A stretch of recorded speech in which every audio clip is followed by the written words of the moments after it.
मुझे पहले ये बताइएगा कि ये जो हुकूमत का आइडिया है कि 26वीं आईनी तरमीम के बाद, अभी तो ज़ाहिर है कि ऑन पेपर या कोई सॉलिड चीज़ सामने नहीं आई है, लेकिन 27वीं तरमीम करने जा रही है, क्या खदशात क्या हैं आपको इस तरमीम से मुताल्लिक जो अब आने वाली है या जिसकी आने की बातें सुनाई दे रही हैं?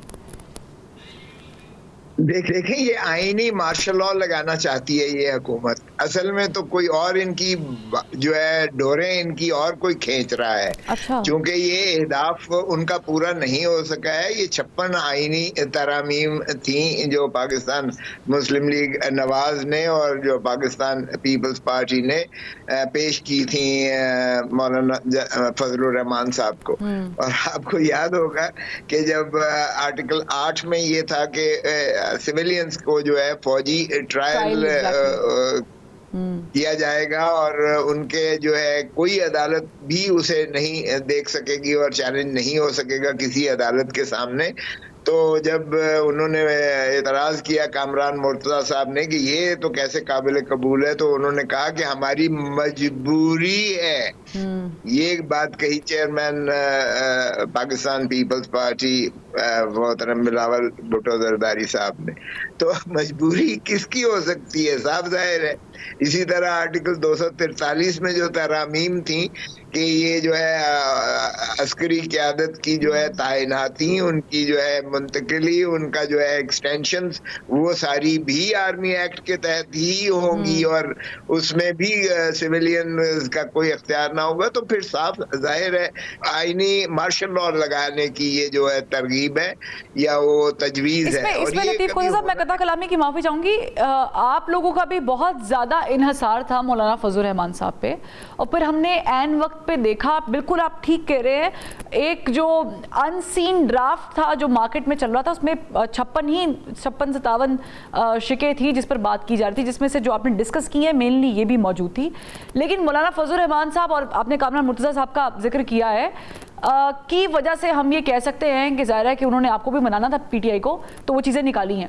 अब की बार आपको लग रहा है कि मौलाना फजलुर रहमान साहब ये जो नई एक तरमीम है 27वीं तरमीम जिसमें मिलिट्री कोर्ट्स का हम जिक्र कर रहे हैं, कीपिंग दैट इन माइंड, इसमें मान जाएंगे? मेरा नहीं ख्याल मौलाना बिल्कुल नहीं करेंगे। वो बहुत ज़ीरक सियासतदान है। उन्होंने अब भी जो किया है, उन्होंने उनको बहुत ज़्यादा लताड़ा है। अगर आप देखें तो उन्होंने कहा कि काले नाग के मैंने दांत और मैंने जहर निकाल के फेंकी है। तो ये दरअसल तो उन्होंने एक चार्जशीट लगाई मुस्लिम लीग नून पर और पाकिस्तान पीपल्स पार्टी पर कि ये वो चाहते थे कि काले नाग के जरिए वो पाकिस्तान के आइन को और पाकिस्तान की रियासत को वो एक जो है जहर इसमें जो है भरना चाहते थे और मैंने वो जहर निकाल के फेंकी। तो बिल्कुल मौलाना साहब कतन नहीं करेंगे। वो आज कह भी चुके बड़ा वाज़ेह तौर पर कि मैं किसी 27वीं या 28वीं तरमीम, 27 तो हो गई, 28वीं तरमीम का मैं बिल्कुल नहीं करूंगा और हम तहरीक चलाएंगे। तो मेरा नहीं ख्याल लतीफ़ खोजा साहब माजरत के साथ उन्होंने वो फॉर्म 47 की गवर्नमेंट के बारे में भी कहा था, ये कहकर यही लफ्ज़ इस्तेमाल करके कि ये तो तरमीम कर ही नहीं सकते, ये तो सहल ही नहीं है, लेकिन फिर हुई और उन्होंने हिस्सा भी डाला। देखिए, अगर फिर उनको ये अपने आप को भी ये शौक है कुछ सियासी खुदकुशी का, तो फिर उसका तो कोई इलाज नहीं है। लेकिन मेरा नहीं ख्याल कि मौलाना साहब जैसा ज़ेरक सियासतदान जो है वो जिनको इतनी ज्यादा पजीराई मिली कि एक महीना सारा फोकस ही उन्हीं पर रहा और एक वफ्द जा रहा है, सदर पाकिस्तान जा रहे हैं, वजीर आजम जा रहे हैं, बिलावल भुट्टो जरदारी साहब जा रहे हैं और मुख्तलिफ जमातें जा रहे हैं, हत्ता कि हम भी उनके पास बार बार जा रहे थे। तो वो मेरा नहीं ख्याल आपके तो खाने चल रहे थे बकायदा। जी बिल्कुल ठीक कहा आपने। देखें बिल्कुल हमारा तो मौलाना साहब का लेकिन लतीफ़ खोजा साहब, hold on for a second, आपने खुदकुशी का लफ्ज़ इस्तेमाल किया, that's very interesting to me. मेरा सवाल ये है कि आपने खुदकुशी का लफ्ज़ इस्तेमाल किया, वो खुदकुशी ये 27वीं आईनी तरमीम के बाद करेंगे, आप कंसीडर करेंगे उनकी सियासी खुदकुशी, या 26वीं तरमीम पर जो उन्होंने किया है हुकूमत का साथ दिए जिस तरीके से, ये भी कोई नीम खुदकुशी वाला मामला लगता है सियासी?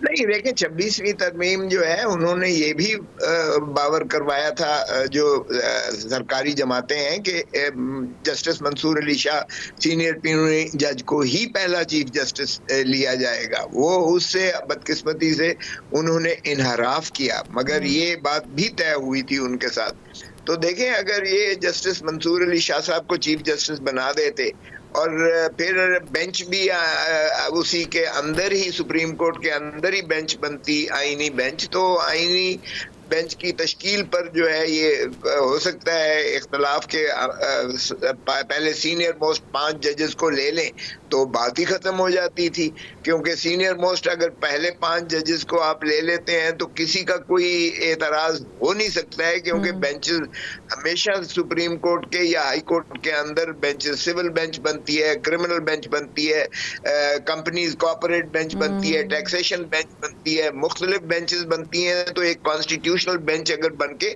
अगर वो अहम तरीन मुकदमात जो आईन से मुताल्लिक हैं और कानून को चैलेंज किया गया है, अगर वो सीनियर मोस्ट 5 जजेस के पास हो तो भी मेरा नहीं ख्याल कि किसी को कोई एतराज हो सकता था। अगरचे हमारा असूली मौक़िफ़ ये था कि ये असेंबली जो है, ये चूंकि फॉर्म 47 की पैदावार है, ये अवाम की आवाज़ है ही नहीं, अवाम की ये जो है वोटों से बन के आई ही नहीं है। 100 लोग जो है बीच में घुस बैठिए, स्ट्रेंजर्स इन दी हाउस हैं, तो इनको असूली तौर पर हम नहीं मानते कि ये इनको अख्तियार है आइन तरमीम करने का, कानून बचे जाए कि आइन तरमीम करने का। तो हमारा एक असूली मैं लतीफ़ खोसा साहब, विद ड्यू रिस्पेक्ट, आप चूंकि जाहिर है कि इस वक्त एक पार्टी को भी रिप्रेजेंट कर रहे हैं, माय क्वेश्चन इज कि आप जब खुसूसी कमेटी का इजलास होता है उसमें शिरकत नहीं करते और आप ये बताते हैं कि चूंकि हम इसके खिलाफ हैं तो हम बता रहे हैं कि we are not part of it. Even कि पैलेस्टाइन के ऊपर भी इशू पर ऑल पार्टीज कॉन्फ्रेंस होती है, आप लोग शिरकत नहीं करते, बाद में ज़रा आप लोगों के बयान आए कि नहीं करनी चाहिए थी।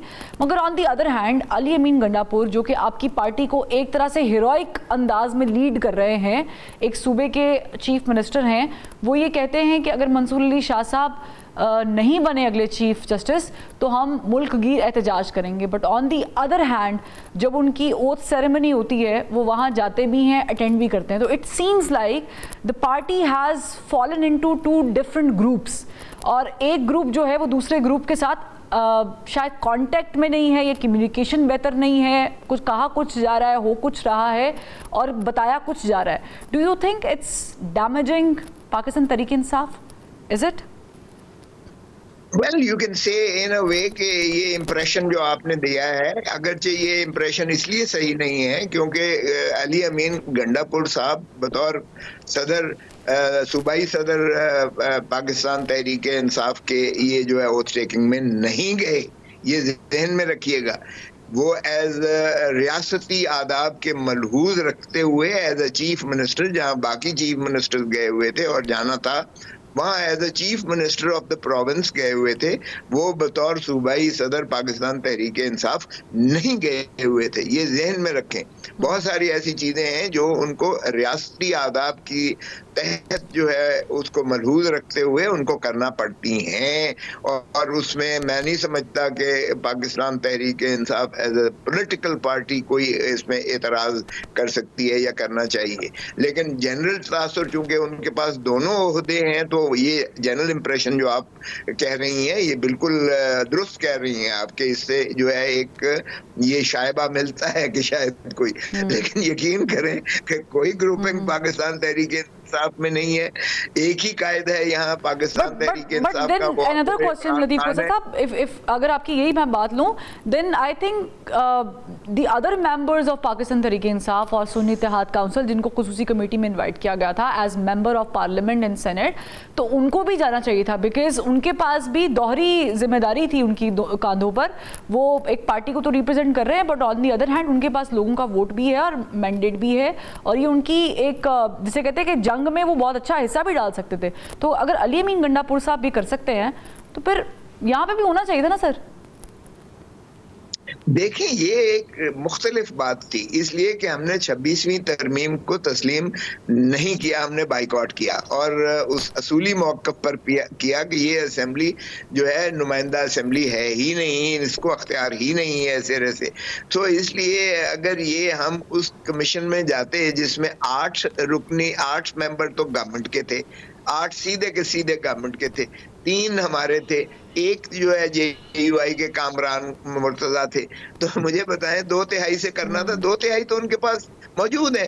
सो हमारा जाना या ना जाना, बैठना या ना बैठना, आपका क्या ख्याल है कि वहाँ कोई बहस तमहीज़ के जरिए एक दूसरे को दलील के जरिए कायल किया जाता है?